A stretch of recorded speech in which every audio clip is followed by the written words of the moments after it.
Where'll you be going? Texas? Damn, son, where'd you find this? Go on, make it happen. And now here's Steve and Michelle. Welcome to Mallet and Michelle. Hello, everyone. I am Michelle, and this is Steve Mallet, and you are not going to believe this, but today, and only today, I cannot believe that I did this. I've pulled this off for Steve. We have the one, the only, the podcast legend, Joe Rogan is joining us as a co-host today. So can you all believe that? Let me get... And also, I'm going to announce my retirement today. I'm not coming to work tomorrow. Woo-hoo. This is my last day ever. Podcasting, real estate, Airbnb, I'm done. It's going to be the Michelle and Michelle podcast. I'm going to go live on a boat out in the bay. That's like a the total opposite. barnacle-encrusted boat. No, I think of you as more of Unabomber. You're not going to live. I'm going to go live in a cabin in the woods. Yeah. Shoot me some squirrels. With no electricity, no running water. No, a big hole in the ground for a toilet. How would you ever survive without your little portable heater? I would not do well. I need to have like 5 sleeping bags. You would not. You know what I'm so excited about today? Since we started this podcast and just his schedule was insane, I have tried to get Coach Z on, Coach Zimmerman, the head coach of the Dripping Springs, I almost said Cowboys, the Dripping Springs Tigers. And the high school football team. The high school football team. He's also the athletic director. And Tate almost graduated 9 years ago, and he was his coach back, I think, his senior year. Has he been coaching at Drip that long? He has. Well, Tate had 3 coaches or 4 coaches. Or he had a lot of coaches. It was high school your football turn. in Texas is hard on coaches. I'm sure it is. You go a couple seasons without winning, and you're out. I'm sure it is, but it's he's a great guy. I'm so excited to finally have him here and hear about his story, about where he came from. And he's been coaching, I think, 28 years. That's a long time. That's a long time. That is a long time. Wait, we need to thank our sponsors, too. We do. We want to thank Jovi Belterra, 55-plus community in Belterra over there. They're filling up. There's people coming every day now. So if you want to get moved in there, you better go talk to Marilyn and Audra and Sydney and get your name on the list. It's a beautiful place. It's gorgeous. It's really, really beautiful. beautiful. They have a cool coffee machine. I got coffee there this morning. They have a cool coffee machine, and they're right behind Chick-fil-A. Nomic Power Solutions. Yes, backup power generation. So when your power goes out, give them a call. You know those spring storms. You don't only need that generator during winter. I know. You get a couple thunderstorms come through, some trees fall on some power lines. Yeah, especially when it's hot. If it's 90 degrees and your power goes out, you don't have air conditioning. That sucks. I know. I'm going to go at my neighbor's house and go steal it. And then also South Star Bank. South Star Bank. Just talking to Kim there the other day. She's awesome. They're all awesome. They are all awesome. Mallet Integrity Team Real Estate. Real estate professionals. What do we now? I was trying to add up the other day. I think we got on the team now almost 50 years worth of experience. Actually, we might have more than 50 years worth of experience now. That's crazy. You and Carlisle have been doing it you've been doing it the longest. 23 years. Carlisle, I think 20 years. Cedric, a little over 10. And Gosh, Maury's 15. Like 17, I think. Yep. So, yeah. And I've Somebody been with do the you math on that real quick. How many years is that? Don't look at me. Hey, I also wanted to mention, I'm really excited. We got asked to speak this Thursday. So by the time this airs, it'll already pass. Our pass. Instagram Live people will know. We're going to be at the Women's Club. What is it? The Business Networking Group? Yeah, on Thursday. So I think we have like 45 minutes to get up there and visit. Time to talk. I mean, hello, we've been on air. We've been on 5 minutes already. Sometimes we talk and we'll go, how long was that? We're like, oh, did our monologues run a little long? Yeah. Whatever. We've had some long ones. Whatever. So, I love the Texas Hill Country. I've raised my kids here. I've chosen to continue living here even after empty nesting. And I am really fearful that we are about to lose our charm. And Fredericksburg is getting its first Waldorf Astoria resort in 2027. It's the only one, going to be the only one in Texas. Yeah. There's another really big resort coming in Fredericksburg also. The Fredericksburg area is booming. It's a crazy I thought that had phenomenon. kind of crested a few years ago. It seemed like prices ran up, and then people stopped moving there as much. But it's continued to grow. Well, this is going to be a 60 hotel room resort on 106 acres, which is crazy. 37 multi-bedroom resort villas and 50 private residences. Yeah. Are we going to have our new White Lotus location in the Texas Hill gosh, Country? geez, You never know. Please no. They're going to have 11,000 square feet wellness center, 4,000 square feet event barn, and an all-day restaurant. Soon you'll be seeing Ferraris and Rolls Royces driving around in Fredericksburg. Well, people already getting out of them with cowboy boots and hats on. Yeah, well, I heard it was Fredericksburg. They coined it the new Aspen of Texas. There's my point exactly. Yeah. Yeah.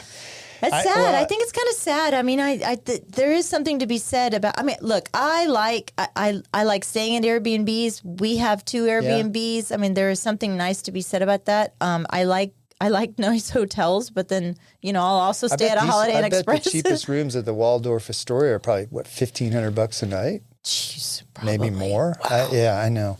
I kind of. I don't know. I'm kind of torn on this one. I can see it. Fredericksburg is a cool place to go, and I can see why people want to go there. But I agree with you. Once you have a resort like that in a town, it changes its character. Yeah. So we'll see. Well, we have our little Holiday Inn Express right here. Yeah, that's right. Yeah, and that fits right in town with dripping. Totally. Have you been reading anything about drones making deliveries? I saw it a couple of years ago that Amazon was doing something. You and I were talking about it a couple of days ago, and I was like, I don't even see how they could get to my house because of all the live oaks that I have. Well, they can. There's 3 companies right now doing drone deliveries. One is Amazon, which is the third. They're the third least busy drone delivery. Google is second, and a company you probably never heard of. Wait. I guess. What are you buying from Google? But they're delivering things.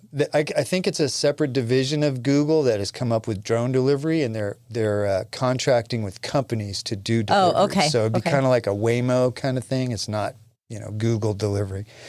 The most popular company, the company that's doing the most deliveries, is probably a company you never heard of before. It's called Zipline. Yeah, Zipline. No, I haven't heard of that. Well, but I see the visual in my head is that you're getting on his. That's what it is. Yeah. So recently, Zipline, it's been a little bit quiet. They've been raising money. They pulled back the curtain on the system for what they call teleportation, that makes deliveries to driveways and backyards across the U.S. They've already done over 450,000 deliveries with these drones. So they're going to deliver to someone's backyard, and then their dog is going to rip it to shreds. Probably true. Or it's going to dump in the pool or something. Yeah, right. The things they're saying are benefits are faster deliveries, no last-minute trips to the store, and people with disabilities have greater independence, meaning, if you can't get out of the house, you can have a delivery dropped off in the driveway or whatever. And somebody that needs to get medication, if you need to get medication real quick, you could have one of these drones deliver it. And H-E-B also delivers. H-E-B Pharmacy delivers. Yeah, that's true. They're currently testing in Mesquite, Texas, and Walmart is using it now. And one weekend recently, I think it was in February, they did 1,200 drone deliveries with this Zipline from Walmart in Mesquite. And now they have a contract with Chipotle. So they're going to start doing food deliveries, which actually they're saying they're getting the food to the people's houses much faster than like an Uber Eats, where somebody has to drive there, pick it up, put it in the car, get through traffic, and drop it off. I wonder if the delivery charges are cheaper, because I ordered from Uber Eats when I was sick. What was it, week before last? And I ordered two things. I ordered it from the Switch, okay? Because I was sick and Todd was starting to not feel good. I was like, okay, I'm just going to order something from the Switch, which is like 3 minutes away. 3 minutes from our house, right? It cost me something like $17 in a delivery charge. Yeah. I don't know how much these guys are charging, but Alphabet's also doing deliveries. They're doing deliveries. Alphabet is Google. With 18 Walmarts in the Dallas area, they're doing these drone deliveries. The way the zip line thing works is it's a huge drone. It's 7 feet long and 6 feet wide. So somebody puts whatever you're getting delivered in this little cooler thing. This drone flies over your house, looks for a flat spot, a flat area where there's no obstructions, no trees or anything, and then lowers it 300 feet down on a cable and places it in the yard and then flies off. That sounds scary. Well, I don't have any of that at my house, so they couldn't do it. They could do it in your driveway, end of your driveway. No, because I have trees all over my driveway. Well, they could put it out in the street. You can run out there. Put it at the mailbox. So right now, it's taking this company Zipline can make one of these 7 foot by 6 foot drones in an hour. And they fly 70 miles an hour and make deliveries by lowering things on a 300-foot cable. They currently have 1.4 million drones in service. That's insane. Yeah. I didn't even know that. I didn't know. The FAA is currently rewriting the rules on drones so that deliveries are easier. Amazon has a goal to do 500 million drone deliveries by the end of this decade. That's insane, isn't it? There's going to be drones flying all over the place, delivering stuff left and right. It's going to be scary. I'm going to be at the Waldorf Astoria. They won't allow drones to be flying. It's where I'm I imagine these things are loud too. They can't be a huge drone like that. It's got to be loud as hell. I would think so. That's probably why they keep them at 300 feet. Otherwise, you'd be scared to death like there's a helicopter. Don't order anything with glass in it. So, okay. So now, considering drones, I would think in Texas that somebody's going to shoot it down, but that's so true, right? But they're a pretty big target, though. True. In Dripping Springs right now, I don't know if you've seen it. I don't know if you've heard the chitter chatter on the neighbors' page or whatever. But Dripping Springs is in the middle of a NERF war. And the upperclassmen at Dripping Springs High School. I've heard a little bit about it. This is not a school-sanctioned thing. They're doing it. Portions of, I guess they have to pay to be members of, or who do they pay? I think they have like teams. Mattel. No. So they have teams, right? Okay. And a portion of this all goes to charity. And I don't know if they're like, you're probably going to find these little Nerf bullets like all over. I want to everywhere. do a little research and find out. I'll bet you this was started by who is Nerf owned by Mattel? I think. I don't know. It's a great marketing. It's only the upperclassmen. So here's a couple of the rules. DSISD totally off limits. They're not allowed. Players are not allowed to go into stores or businesses with their Nerf guns. Okay. But here's the danger of all of this. There have been a couple of car accidents. Kids are jumping out on 290 and trying to get these kids. People are jumping out of bushes at their houses. I'm also seeing there was something yesterday just on the neighbor's page where I guess one of the player's younger sibling was out in the yard and somebody was driving by trying to find their brother or sister and is yelling at the little kid. It's like, come on. So look, I'm all for fun. I'm all for fun and games. That's fun. But like, be smart. Away. Like, I think also they should add, you're not allowed to do it in a moving car.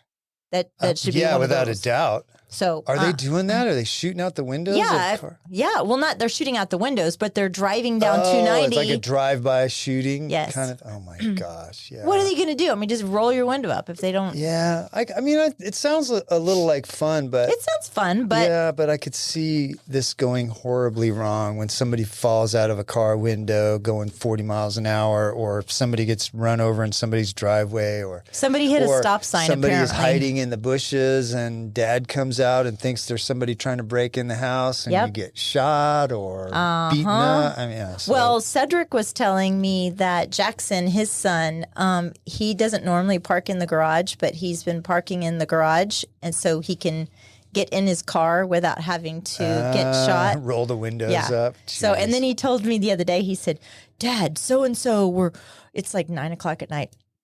We're going to go ambush this guy. He goes, absolutely not. Yeah. You are not getting in the car. Not doing that. Sorry. Yeah, that sounds like a recipe for disaster. Yeah, good dad. That's a good dad. You know, all these people currently moving here to Austin, we feel like there's some people that have been here for a while. That's sort of the old timers and the newcomers. Well, there's archaeologists in Big Bend just recently unearthed a pristinely preserved hunting kit dating back 6,000 6,000 years. There have been people in Texas for 6,000 years. It was found in a cave in Big Bend. And the director for the Center of Big Bend Studies, which I didn't even know that was a thing, Byron Schroeder, says he called the discovery a pretty monumental finding. Have you ever been to Big Bend? Yeah, I love it down there. I have been several times. My father, that was one of my father's favorite places because he also liked to go to Judge Roy Bean's place. Yeah. And then, There's a great movie about Judge Roy Bean. Yeah, I'm I think sure. Steve McQueen's in it. Lonesome Dove or whatever. I don't know. I don't know what it is. But so wow, what kind of? What they find? They were in this cave. A Nerf gun? Yeah, they found a Nerf gun. They were in this cave. They were digging in this cave in Big Bend, up in the mountains, and they found a mostly preserved hunting kit. Do you know what an atlatl is? No. It's a hunting tool, hunting weapon. It's basically like a spear, but it's got a lever on it to throw it, so you get a little more speed on it. So they found that. They found human feces, a folded tanned pronghorn hide with the hair still intact, 6,000 years old. And it had holes in it, so it could be stretched like somebody. And it looks like these tools, it was like somebody came there 6,000 years ago, placed all these tools out like they were, sort of inventorying them and seeing what worked. And then something happened and they were never touched again. And these things are all very well preserved. A lot of the wood is not gone, but all the tips and the spear, the arrowheads and all that are all still intact. 6,000 years. That's just amazing that they are continuing to find stuff that. I thought it was really cool. I wonder what happened. What do you think happened? Well, they were guessing that this hunter came back. Because it looked like a couple of tools were broken. He stopped in this cave to maybe check to see, how his tools were holding up, his hunting weapons. And maybe something got him, or he ran off, and just left them all there. It was almost like he just disappeared. Oh, maybe one of the drones got him. Yeah, that's right. That's right. Well, or maybe he ate some peyote. But, it's funny how we all think that, somebody that's been here, their family's been in Texas 200 years or 250 years, wow, they've been here a long time. These people were here a lot longer than that. Well, yeah. Okay, so speaking of peyote, not really, but Senate Bill 3 has been talked about a lot. I talked to Haley Hunt over at House of Jane. Yeah, she was a guest episode 15 or something. Yeah, and she actually testified. Let me explain to you what this is. She testified at the Capitol? Yes, she did. Wow. So it's Dan Patrick is heading this up. Okay. He called it one of his top 5 bills in over his 17 years in legislature, and it would outlaw products with any amount of THC, ranging from gummies, beverages, vapes, and flower buds, which are currently sold at more than 8,300 locations around the state. Current Texas law allows hemp-derived products that contain less than 0.3% of THC. So what they're proposing is stricter licensing and fees. Senate Bill 3 requires a $10,000 licensing fee per location for business processing or manufacturing of hemp products, both for initial licensing and renewal. So that's going to put a strain, they were saying, on small business. This I totally agree with. Increased age restriction. The bill raises the legal purchasing age for hemp products from 18 to 21, much like alcohol and tobacco regulations. Banning most cannabinoids. Only CBD and CBG remain legal, effectively banning Delta 8, THC, Delta 10. Delta 8 is what most people are doing. It's been legal, right? Yeah. And that will give you a little bit of a high. I think so. I mean, I don't really know a lot about it, but THC, THCP, and other hemp-derived cannabinoids, new criminal and administrative penalties. The bill creates offenses for selling to minors, distributing banned cannabinoids. That's going to put a lot of those businesses out of business. I think they're riding on the train that they were marketing to minors. Right. Well, yeah. And so I understand that, especially with the schools.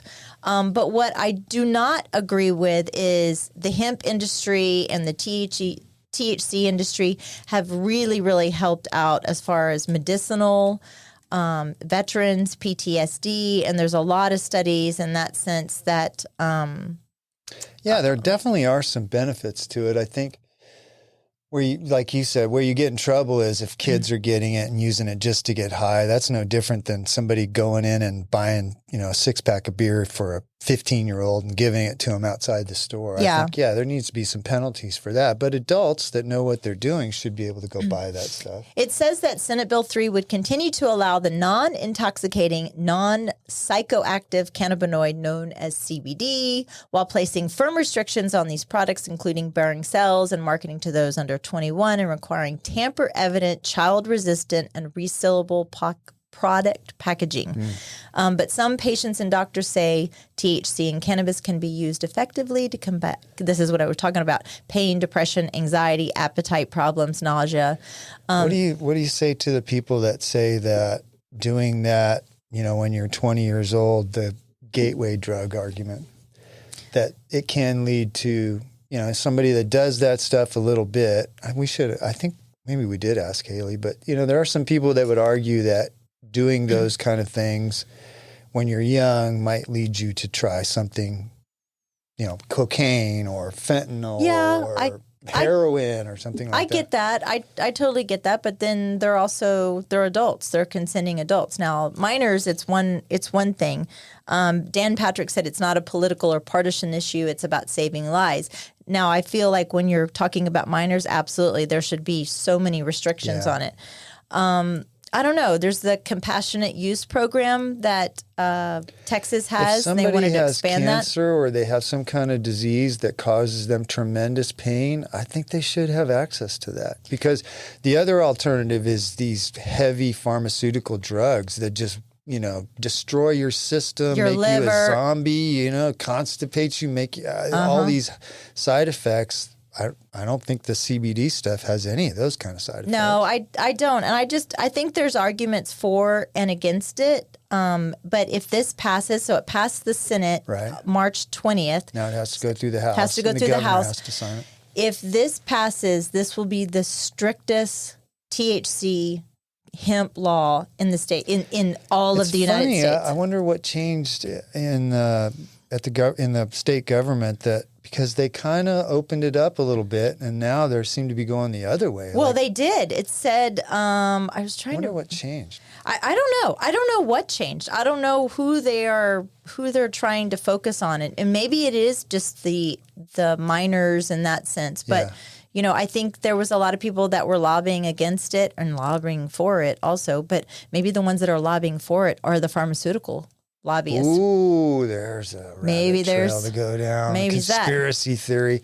And that's not that far-fetched because those companies would make billions of dollars if that option wasn't available to so many people to help them with their pain or PTSD or depression or whatever. And they pushed it. I mean, they allowed all of it to happen. It's going to maybe what it was the pharmaceutical companies turned a blind eye to it until it started getting affecting them. Started affecting their bottom line. As soon as they see that some of those sales are starting to go away I don't even know what all the pain medications are called. I think what they said that if a lot of the people that are opposing this, they said that if this passes, they're going to start operating back in the black market and in the shadows is what's going to happen. And so wouldn't you want it to be legal and controlled and put the age and safe? Because when it goes on the black market, who knows if there's fentanyl in it or some kind of weird chemicals that make you sick. Absolutely, because we know that bans don't work, right? No, we absolutely know that. If there's a demand for something, bans don't work. One of the things that I was trying to find, one of the things that I thought was kind of off-putting, what Dan Patrick said, was that if you have a retail store now, you might as well just go ahead and close up the doors because we're gonna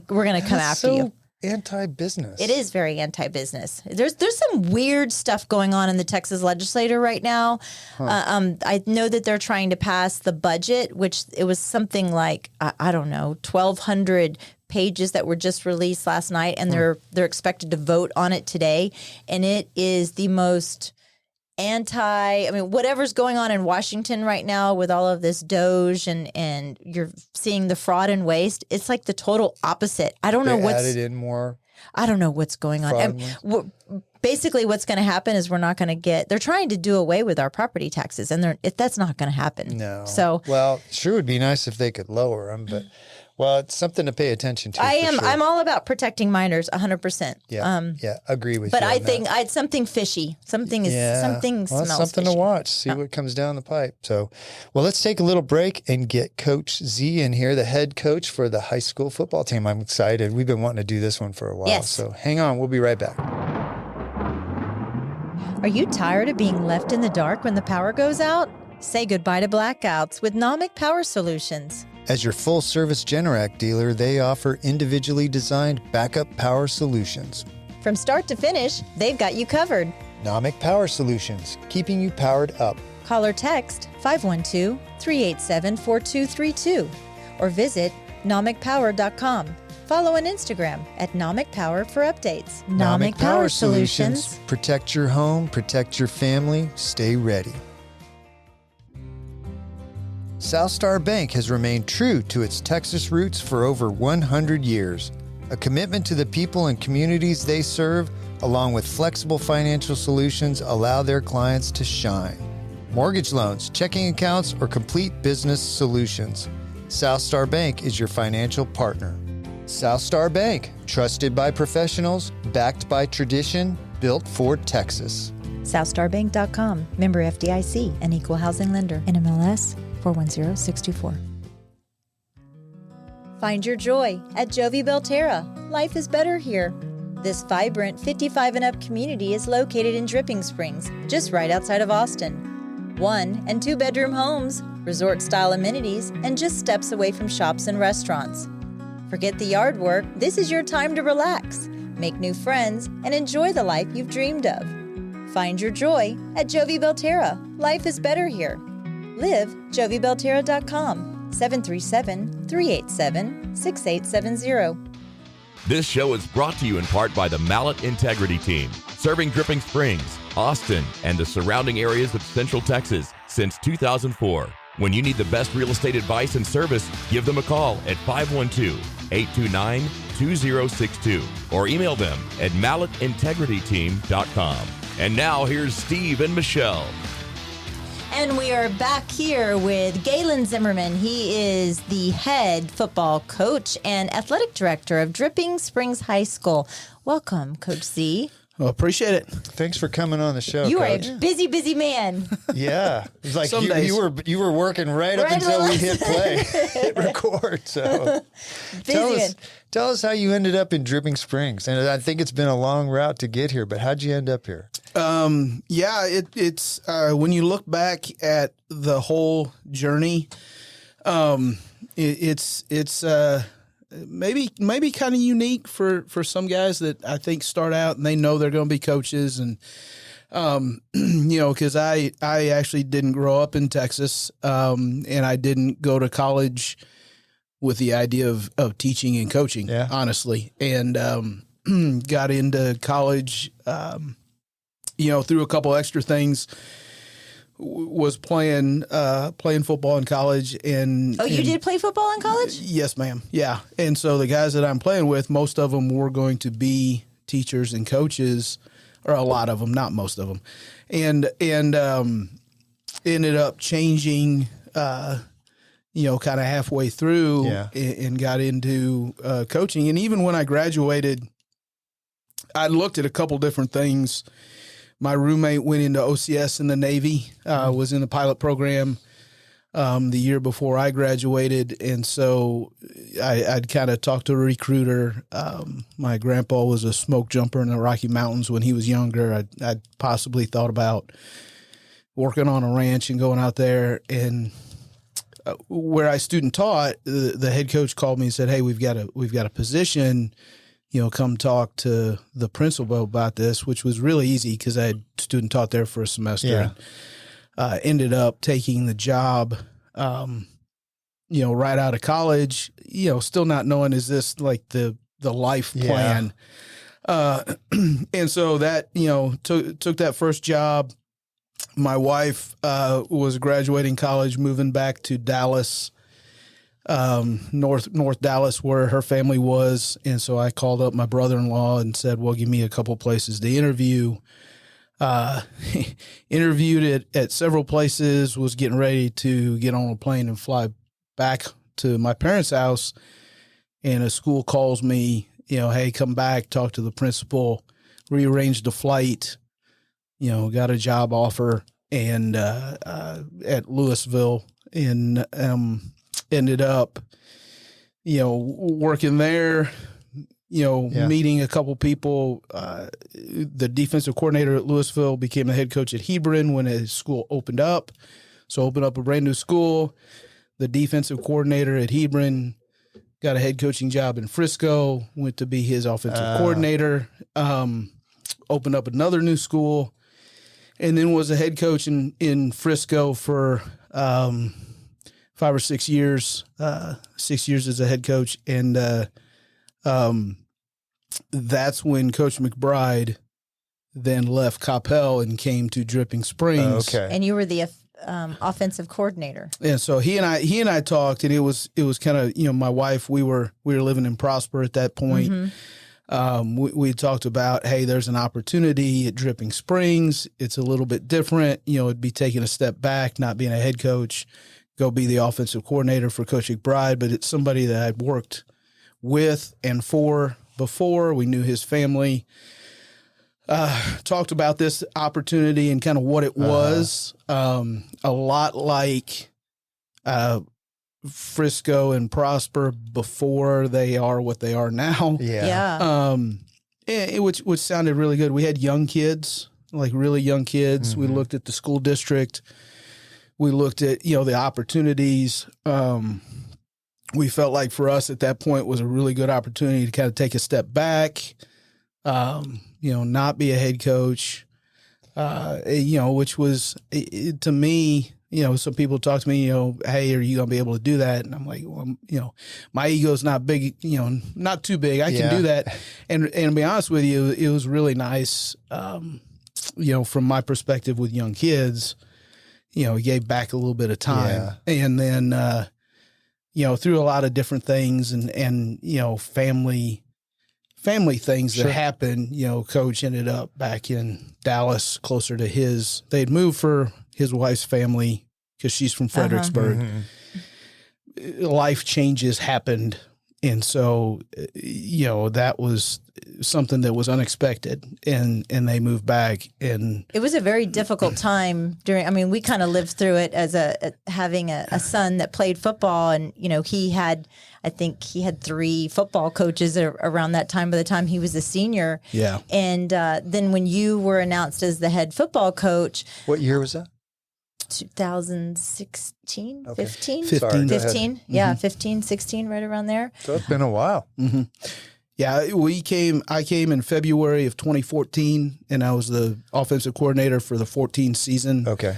And then from 2015 on, been the head coach. How did you navigate all of that turmoil and everything? McBride came and he was such a force, and he had all of these coaches that he brought with him, and it was right at the brand new football stadium and everything. And now it's like, okay, now you're having to present yourself to these young men that have looked up and had all their hopes in McBride, and you're like, just kidding, guys, I'm your head coach now. Right. I don't know. I don't know if it was so much that as it was, and that wasn't necessarily, I don't think, anybody's plan, especially for us, because we'd lived close to my wife's family the entire time we'd been married up in the Dallas area. And, when we came here, we knew nobody. And so that was a little bit, I think,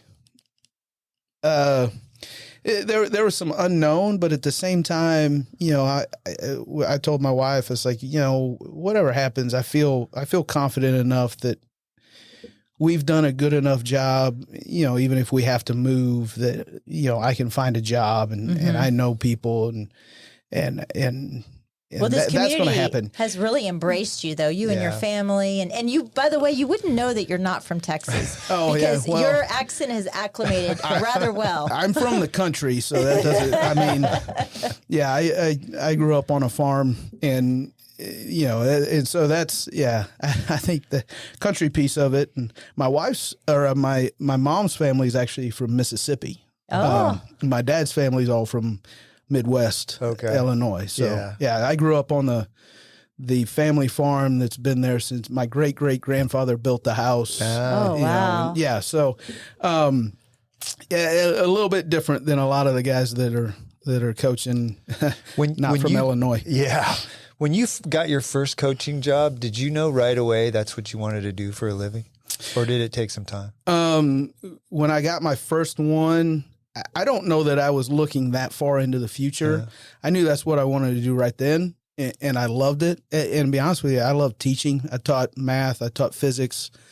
That's was your degree, right? Physics? Yes, sir. Yeah, physics. Yeah, go ahead. Sorry. And so we, I enjoyed that. I enjoyed that part. Yeah. I don't know until probably my third job, I was like, okay, what are my actual goals and what's the dream and what's the plan? Up until that, I'm like, I'm coaching. I'm having a good time. Yeah. I'm teaching. This is what I'm doing. And then I think about the time, that was Noblesville, Louisville, and then about the time at Hebron, it's like, all right, what am I gonna do? And I think it's like anything, you mature a little bit, and then I think I probably got to figure this thing out. Yeah. But yeah, and so we came here, and it was not the way that I think anybody would have done it. Even the guys that stayed here that came with Coach McBride too. But it was, I think I was fortunate. I had been a head coach before, and then at the same time, we're in a positive direction. Yeah, it was an easier transition than we were led to believe it was going to be. So, being parents and watching all the football kids kind of go, now what? What do we do now? But it was good. I was very happy and proud to have you coach my kiddo in the last year of his football career. Well, he's kicking ass now. He is. He's doing really well. He's in med school now. Yes. He's no longer a rescue swimmer. Yeah. He is now in med school. He's done a few things and he's done them really well. So that's fun to watch. And that's the fun part, in coaching too, is just seeing where some of these guys end up and the success they have, in their personal lives and their professional lives. And winning football games is fun, but it's also kind of watching the growth process. Yeah, the process is, whether it's the process to become a better player or the process after you're done playing, that's the fun part. Well, I know that Coach Foster was one of the ones that was actually you coached, and then you coached alongside him. He was one of my favorite coaches, Coach Foster. And where is Coach Foster now? Where is he? So now, as of right now, he's transitioned. He was a head coach at McKinney Boyd, and he is now transitioning to be the offensive coordinator at Brewer High School, which is where Coach Amrine is. Oh, wow. Yeah, he was with the wrestling too. This whole coaching thing, it's like a small world, isn't it? You guys travel around in families, like one it's a guy. Fraternity. Like even up all the way into the pros, right? When a head coach comes, he brings all the people that he's worked with before. And then those guys, the guys that were there existing, go someplace else as a family. That's pretty cool. Do you aspire to kind of go into maybe college or even higher, or do you feel like high school is where you're meant to be? And I feel like I'm a high school coach. I really do. I don't know. In coaching has changed dramatically over the last 15, 20 years. It really over the last 5 years. Even coaches have agents now, right? Yeah, higher level. Oh, in college for sure, and because of the contracts, how that's all structured now, and in the professional, they all have agents. I wouldn't say. I don't know that I aspire to that. If it falls in your lap, if there's different opportunities, because I think. Talking about year 4 or 5, thinking about where are we going versus now year 28. Right. If there are different opportunities, I think you always look at what's in front of you. I tell you, I'm not looking to leave, and I would be happy to retire in Dripping Springs. But also, if there's opportunities within a staff that are right, not just to do anything. I'd love to someday be a high school relations coach in a college setting, which maybe is not an on-field cool. coaching. Yeah. Or with the degree I've got, if someday I work as a consultant for, architectural or engineering firm that builds athletic facilities, because you want it to look great, but then logistically you want it to work right. as well. Yeah. And so, some of those things I'd love to be able to say, hey, we're going to, you don't put the ramp down to the field here, you put it here, and it's for a specific reason. And, and they both look good, but why would you do one over the other? And that's a challenging thing for you to be some growth on your end, not just helping kids grow, but be some growth on your. That's all about the business of just athletics too now. Which is huge. Yeah. Coach, do you have a coaching philosophy? Do you have like a root thing that you always make all your decisions through? Don't embarrass me. A coaching philosophy. We do. I mean, I think everybody, most people have, they have a mission and a vision and core values and the things that you filter all your decisions through, for sure. I mean, our core values are trust, passion, and discipline. I think, the habits that you create that make you a good football player are still the same habits that you create to make you a better person in any arena. And then those habits filter all the way through those core values. And those are the things you talk about with kids. And then, you got to have a common language and define, how are you defining success and how are you defining grit? And those are, they're going to be defined and talked about through the coaching staff. So then they're relayed to the kids in similar ways. You don't want it to be the same, because then if you have 14 coaches and they're all saying the same exact thing, but they've got to say the same principle, right? Maybe a little bit differently. And then that way the kids are hearing those, those habits and core values and virtues. Sure. And everything filters through that same lens. How are you guys at Dripping Springs defining success? Well, we define success a little bit like what John Wooden talks about, and it's doing your best. The peace of mind that you've done your best to make the team the best possible. And success is being 1-0 against our best. And so that's the whole point. Is I'm going to go out and I'm going to practice today, not against the opponent, not against my best. What's my best? I want to be 1-0 against that right there. And we feel like that'll breed consistency. Yeah. If you're going to be 1-0 against your opponent, well, some teams are better than others, and now you're going to play up or you're going to play down. Right. And so it's about us.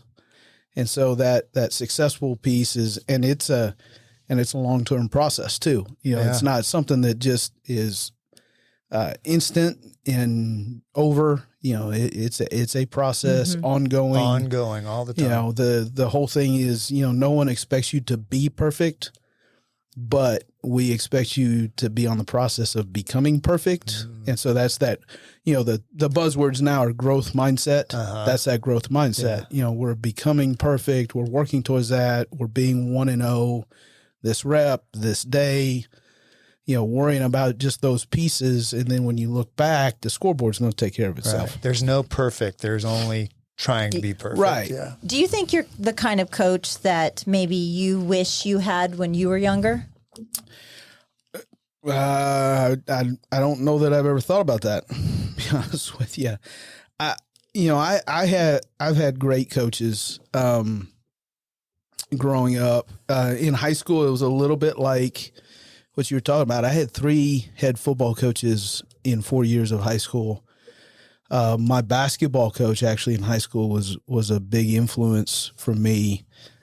He was also my calculus teacher and my driver's ed instructor. And so, and he dropped me off in the afternoons at the bus. And so, because y'all have the bus license too. Yeah. So. Yeah. And then, I had a coach in college, that was pretty instrumental actually too. My running backs coach in college, and then our head coach, which I played with, his son was on the team, and then he's now a coach in college, was I don't know where he's at now, but he was the defensive coordinator at Indiana, and he's been at Maryland and Air Force. And so, I've been fortunate to be around some great people and then work for some great people. And, I think you try to take care of the people, and sometimes it's like, but sometimes the feeling, is not, I struggle how to put this. Well, you're now a coach's coach too. So you're head of all of the coaches here in Dripping Springs. And that's the hard part, I guess, about being a head coach, because the relationship piece is the big part. And so when I was a receiver coach or a quarterback coach, a position coach, and you built great relationships with that position. And then you get to be a coordinator, and now you're in charge of the whole side of the ball. You still have a position, but it's a little bit more. Now when you're a head coach, your influence is the coaches, and their influence is the relationship with the kids, which, I meet regularly with like our leadership council, and I've got a relationship, with the kickers, but the relationship piece with the kids, you can't have a deep relationship with 275 kids. You're like the Moses of coaching. I don't know about that. The desert. You're like the Moses. So one of the questions that I wanted to ask you, especially being, you're a father, also you have 3 kids. One of your children now is at the same college that you were at. Yes. And talk a little bit about daddy ball and how difficult daddy ball it is to navigate that. Daddy so ball? yeah, Steve didn't really understand that because you didn't. Do you know what that is, Coach? Well, yeah, I've got an idea. Yeah. Yeah, go ahead. So, my oldest, she is pole vaulting, and I think there's a little bit different between girls and boys, but she's pole vaulting up at Taylor University. Where actually we have a Dripping Springs grad playing baseball there as well. Oh, wow. Mr. Frickle is there. Yeah. And so, I think she gravitated to things maybe, where it was outside of where I would ever coach her. Oh, that's. I want to do the total opposite. Because you know nothing about pole vault. Yeah. And so, but that was, I think, easy. We try to put good coaches and let good coaches coach, be themselves and mentor and monitor that, but not micromanage. And then my second daughter, she was in the volleyball program. Oh, yeah. At Dripping Springs. And so both of them have graduated, which has been a great thing for our family, having our kids graduate from here. And obviously that was a little bit difficult because, half of their district games are on Friday nights while we're playing. And so you get to watch Tuesday nights, her senior year, and miss some of those other ones, which is difficult. But, she had been around it long enough. She understood kind of the athletic structure. Do you think that goes with the parents, that being a parent yourself, you have to have those difficult conversations with other parents and say, hey, you need to just take a step back and let your kid make this mistake. And you got to trust the process. You got to trust why I've put your child in this position and just let it work out. I was guilty of that a little bit. I think those are important conversations. Yeah. Whether I had kids or not, I think those are important conversations. Athletics is a safe space, to mess up. It's a safe space to find energy. It's a safe space to find self-confidence. Discover some things about yourself. Yeah. Make some mistakes. To take chances. Find your people. Find your community. Yeah, there's a lot of positives to it, and there's a lot of positives to it, even though sometimes it's not comfortable. Mm-hmm. I think that's a big distinction, because we tell our kids all the time, mom's job is to kind of make your life comfortable. My job is to kind of put you in discomfort because that's where growth happens. Yeah, and so those two things both need to happen. There's a balance there. Yeah. It is, yeah. And so that's a that's a big part of it. Failure is also a big part of success too. Yeah, You got to fail a lot of time. Well, you got to understand, I think, the difference in, the mistakes of effort need to happen. If you're not making mistakes of effort, then you're probably not going as hard as you can, and you're not going to have growth. There's mistakes of, and this is going to sound bad, mistakes of ignorance, which is kind of like, I didn't pay attention, I don't know what to do. I've never had it put that way. Yeah. That's interesting. Yeah, But I like mistakes that. of effort need to happen and are coachable times. Mistakes of ignorance, that's can't happen. To piggyback on that, do you think that there are some kids that are just more coachable than others? I don't know about more coachable. Maybe. I think, or easier.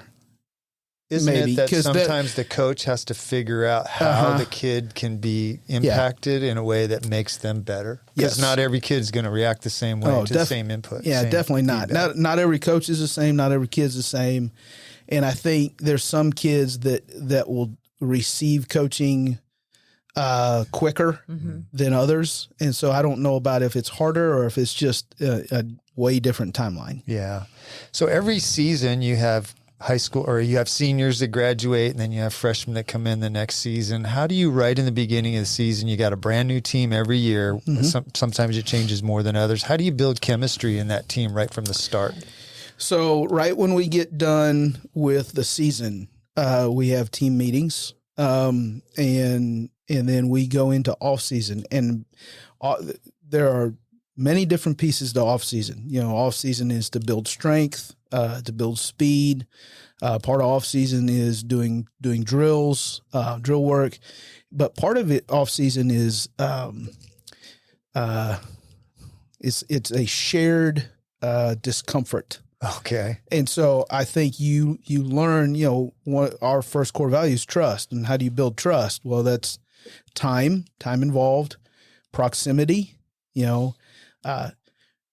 adversity, which is that shared discomfort. Is that manifested with you as like really hard reps on the field, or like discomfort physically most of the time? Yeah. You put them in a stressful situation, because just like you're going to practice how to throw and catch the ball, you have to practice how you handle adversity. I think you got to be put in those tough situations, see who's going to step up, and even if, and then sometimes if, we have a 50-second run, which you basically get on the track and you run for 50 seconds. As hard as you can to see where you get. Yeah. And it's a competition, and it's, but it's not very comfortable. Yeah. And then some people will fail the first time, and it's like, okay, here's the standard, and we're going to do it again. And it's like, okay, then you see the guys that progress. Okay, they start to understand, hey, I can trust this guy because even though he didn't make it the first time, he busted his butt the next time and he made it. And now he's going to get a little farther. And this is a guy that's going to strain when it's hard. Yeah. And that's how you build that trust piece, which is huge for us and not easy. Yeah. Well, and then you also see the kids that are doing it well that help the other kids so they can get better, because then you start to see leadership, right? Yeah. Yeah. There's a lot of things that are revealed, I think, in uncomfortable times. But even if it's not revealed initially, that you can still build it, and you have to practice it just like you practice any other piece of that. It's really funny that just listening to you talk about that process, I think back to when my son Tate was in rescue swimmer school, and I was like, what do you think was the thing that helped you get out of that uncomfortable scenario? Basically you're drowning yourself is what you're doing. And he said, I remember being in wrestling, and I remember a lot of these takedowns, and I was fighting against myself. I was my biggest opponent and who I had to do. And so as he was sitting down at the bottom of that pool, he would talk about how he was like, he knew that around 2 minutes is when your body starts to naturally convulse. And then all of a sudden he just said, okay, I'm going to roll my eyes. And I had another 30 seconds. I could push myself. And it was a little bit like adversity. Football or wrestling when you're out there practicing and it's 105 degrees or whatever.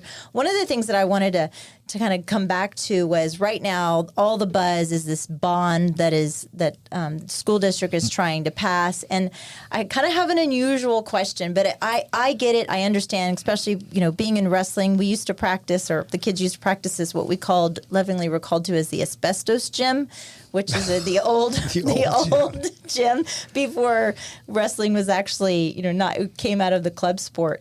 But do you think that money makes better players? Ooh, that's a good question. Do you think, I know that it's a necessary evil. I am a big proponent of athletics in schools. Mm-hmm. I really think to have a well-rounded student, you need to have not only the educational aspect and you need to have the physical aspect.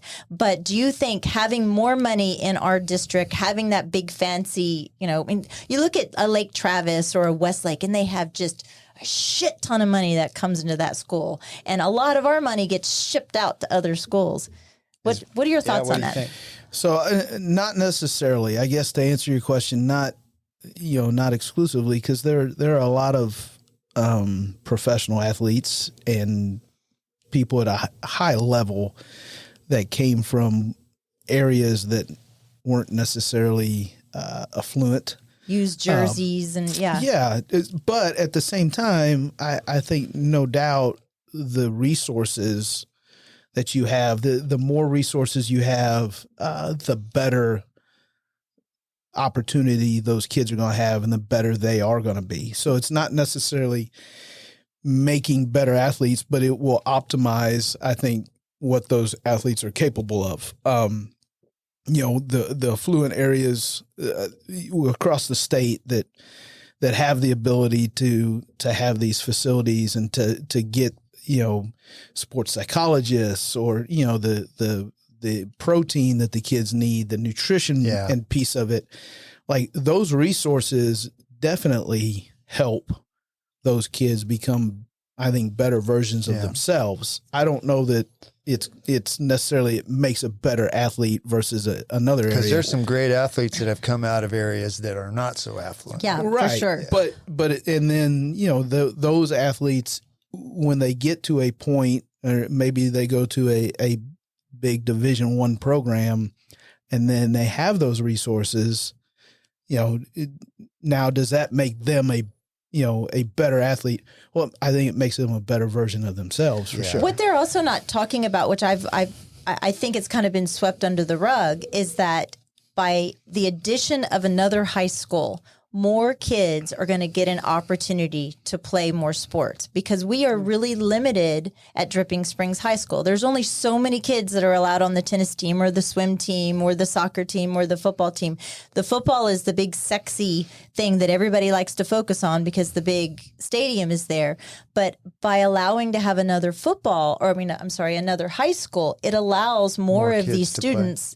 Can you kind of go down that little trail a little bit? And because we're in a bond situation, I'm not sure exactly where the line is of what I can and can't say legally. So I'd actually prefer not to. I don't want to give myself. I got a question for you, Coach. Okay. I don't hear it as much as I used to, but it seemed like a few years ago there was a lot of stories in the media about traumatic brain injuries and kids getting hurt playing football. And there was even a push for a little while like, hey, why are we even allowing these kids to play football? Talk to me about that. Tell me about, how are you protecting the kids and, addressing that? So I think the game, and this is, through science, I think the game is as safe as it's ever been. Now does that eliminate and guarantee no injuries? No, I don't think you can guarantee any of that, and that's in any sport. Right. Or honestly, the driving down the highway, 290. So there's no real guarantee anything, but I do think there are things that we've done in the last 5 to 10 years to mitigate the risk. There's the big push in football, take the head out of tackling. the technology that is in a helmet is vastly different than when I played, you know.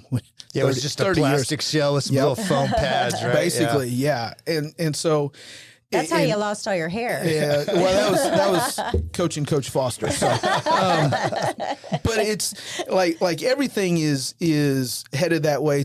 Technology has really revamped all that, and the just the way that we emphasize, because I don't know that anybody was teaching, hey, we're going to incorrectly tackle, but the way that we emphasize how you tackle and really practice it. And limit, and plus the game has changed dramatically too. 20, 30 years ago, it was played really hash to hash, and everybody's really close to the ball. Yeah. And then it started in the late 90s, things spread out, maybe early 90s. They started spread out, which you would think maybe would help not running into each other. But what it created was more force, the speed. the speed of the game and force and the passing game down the field. And so now the adjustment had to be, since the game changed, then the adjustment, in technology and how you did things needed to change to create it to be a safer game. And it's still a tough game for tough people. I think it has to be though. But yeah, you can't pull that piece out, right. But it's also, you can take care of the take care of the people as well. There's only one study that I know of that deals with high school kids and brain injuries, and it was a bunch of guys that are, I think, in their 50s and 60s in Wisconsin, and it dealt with those guys that had played football at that school versus not. And honestly, the difference in brain scans and things are pretty negligible with those guys. Now, when you get to like a professional level and those guys that played back in the 70s and 80s, before they knew really anything about concussions, and then the CT, is that what the CT? Yeah. And then in the 90s, they started to, I think, understand it, but nothing changed. Right. Those guys, that's a completely different level now, because the speed of that game and the size of those players, the collisions that they were having are different than college and high school. Some of those from the 80s, like the Zonka days, man, those guys were hitting hard. It was celebrated. Yeah, it was. And we didn't, I'd like to say we didn't know any better. I mean, because it was. Yeah. And then it was like a gladiator game back then. It was almost like they tried to put each other down. Yeah, in the last 5 to 10 years, the understanding of I think traumatic brain injuries and all that has tremendously changed, and we still have a lot. Why is one hit? This player is, hey, I can be back in 14 days, no symptoms, I feel fine, I'm great. And then another player is 3 months later and still say, and so there's still unknown with all that. Yeah, I was reminiscing. I remember when Tate was like 3 or 4, he had a Cowboys football helmet, and we would say, hit him, and he would just like bang his head up against the wall and bang his head on the car and he'd bang his head on the sidewalk.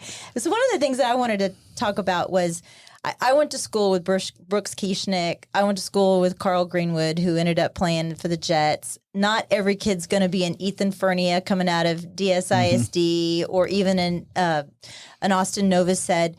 And I think that parents these days, I'm so grateful I don't have kids and raising children anymore, but so many of these kids are so overscheduled with club ball and what it's soccer, baseball, football. And I was wondering if you could just very, very briefly talk about the process of going from, you're a club sport kid to a varsity level to now you're collegiate to NFL. The likelihood of that kid, now not to say that by all means go play, go have fun, but go have fun. These kids are so overscheduled. What does that process even look like? I mean, Ethan is a perfect example. What a nice young man, comes from a nice family. Austin also, he's still at Oregon, right? Is he still there? Okay. Yeah. Yeah, and each one is a little different. So I don't know that there's just one process. I mean, you can talk about Ethan, great kid, great family. and just his process, you know, he was really good in high school. When I got here, it was in the middle of his high school, and ended up, you know, for us, then starting by the senior year, starting on both sides of the ball. And is that something that you are helping these kids? You're like, look, I see some real talent in you, and you need to. Do they come to you and say, or the Coach, recruiters? Yeah, or the recruiters. Probably a lot of them say that. Well, I want to go to that. Yeah. So like Coach Reed and Coach Lehman. Coach Lehman was our receiver coach. Coach Reed really worked with him, you know, outside after graduation. Outside, you know, he had, and that's the crazy part. I think a little bit with like recruiting. He had one offer. Division I college football offer, the Air Force Academy. He took a chance on himself, had a preferred walk-on spot at UCLA, earned himself a scholarship, earned their 36 jersey, which is, you know, their special, their honorary jersey. You know, had a great career there. You know, got invited to a free agent camp, has been in their organization for 3 years. You know, really had to work at it. So, you know, that's a little bit different process than some, but I do think it is, I think a kind of a testament to how to do things. 'Cause sometimes it's not immediately evident. Hey, I can make it to a professional level in whatever we're talking about. It is part of the journey piece of it, and it is a struggle, and it is not linear. You know, the old graph of what does success look like, and it's not the line. It's not a straight line. It's all over the place. Welcome to real estate. I got one last question because I know you're on a timeline, and then I'll let you do your rapid fire. But tell me what you think the biggest highlights have been of your career so far. Oh gosh, biggest highlights of my career.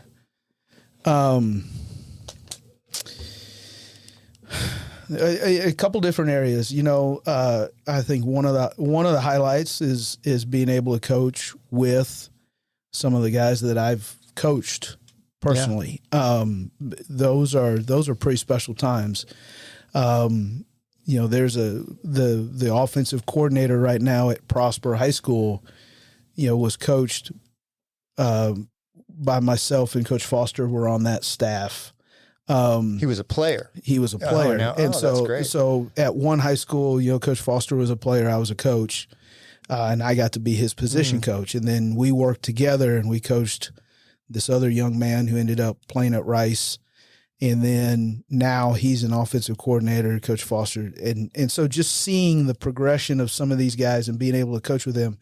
But then also, you know, things like we were out to dinner, my wife and I, we ran into Reed Beverly and his wife, who both graduated from here and have moved back. And just, you know, kind of being out and seeing former players and, you know, and the life that they've created. And just hearing how well they're doing and just, you know, seeing those things and, you know, running into guys from, you know, other schools and, you know, up at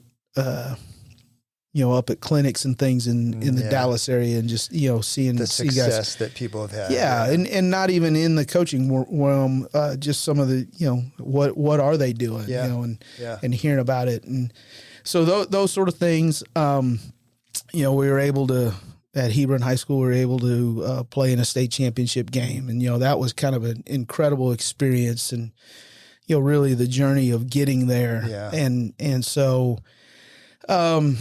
there's a lot to do, but most of it has to do with the people, you know, the experiences you have and the relationships, the and lives you've touched. And, you know, some of the other stuff's pretty neat, you know, being a part of the Coaches Association and you know, on the being the chairman of the advisory board was a neat experience, but it was kind of about, you know, that service piece. And so, all of those experiences, which are pretty cool, really kind of come back to the people involved. Yeah, that's great. It's cool to think that you've had a piece of that history for a lot of these young men and women.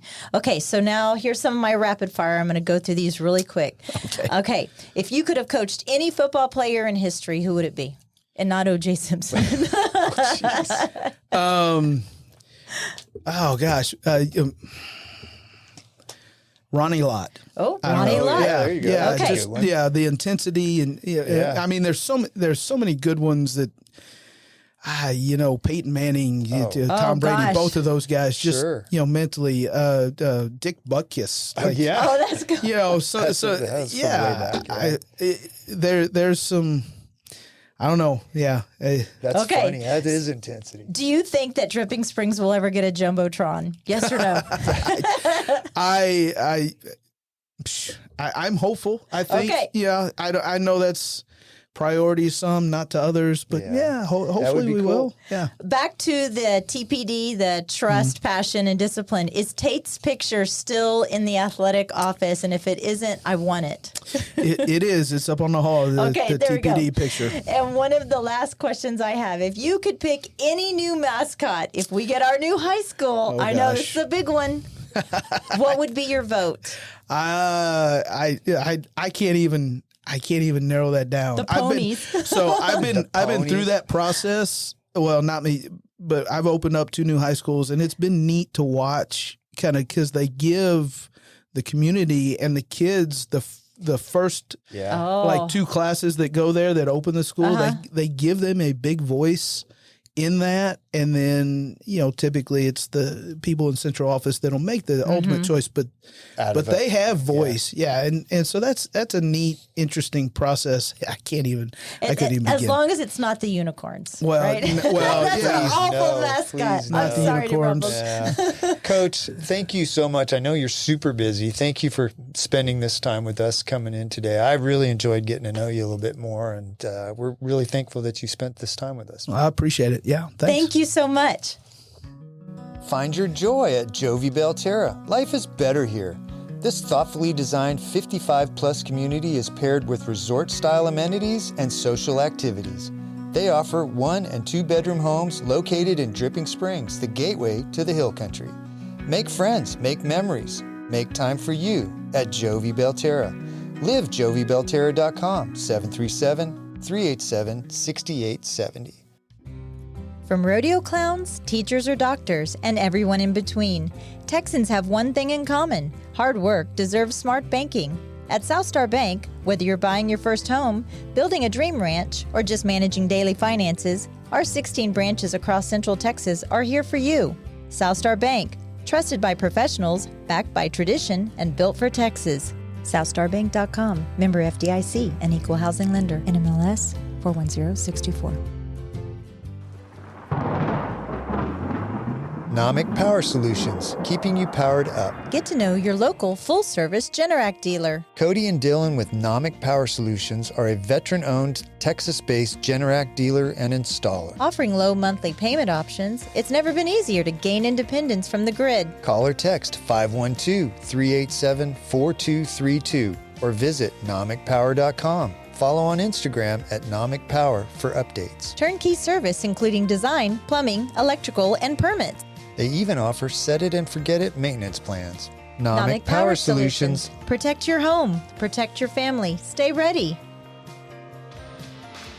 This show is brought to you in part by the Mallet Integrity Team, serving Dripping Springs, Austin, and the surrounding areas of Central Texas since 2004.